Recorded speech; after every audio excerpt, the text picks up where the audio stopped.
va bu narsani iloji bo'lsa yopib oling.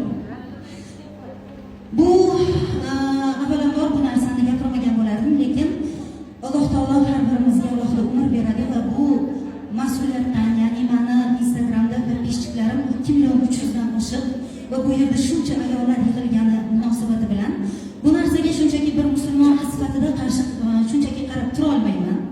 Birinchidan, avvalambor ismim Sharifat Feruza Normatova va men ayni damda 36 yoshdaman. Shu kungacha Alloh taolodan nima so'ragan bo'lsam, ortig'i bilan bergan va hech qanaqa orzular xaritasidan foydalanmaganman. Va aytishim kerakki, 35 yoshimda men haj amalini, musulmonlar uchun farz bo'lgan 5 ta farz ichidan eng mukammalini, eng qiyinini, turmushga chiqmagan holatimda ota-onam bilan birgalikda amalga oshirdim. Buni hattoki umr davomida uncha-muncha insonlar amalga oshira olmaydi va bilasiz, doim professional psixologlardan tashqari boshqa psixologlarga Instagramda ham boshqa joyda ham qarshi bo'lib kelganman. Agar bunday niyatlar, bunaqa nima deydi, maqsadlaringiz bo'lsa, iloji bo'lsa boshqa joyda amalga oshiring.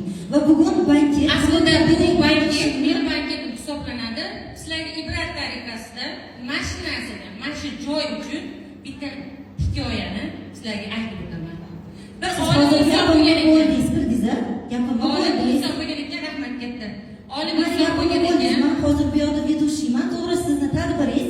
Men bu yerga vedущий sifatida, boshlovchi sifatida taklif etilganman. Aynan qonunda kelib oling, nechinchi modda edi? Diniy ma'lumot tarqatishga hech kimning haqqi yo'q. Va o'ylaymanki, bunaqa ma'lumotlarni boshqa joyda tarqatsangiz to'g'ri bo'ladi.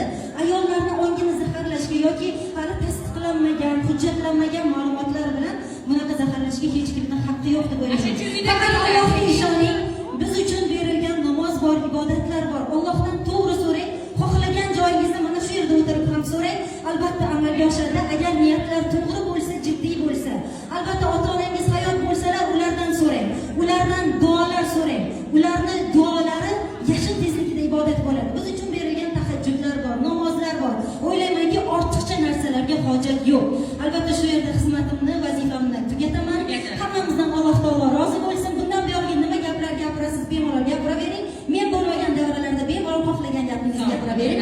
Ishonib menga ushbu tadbirni topshirganingiz uchun kattakon rahmat. O'z vazifamni bajardim.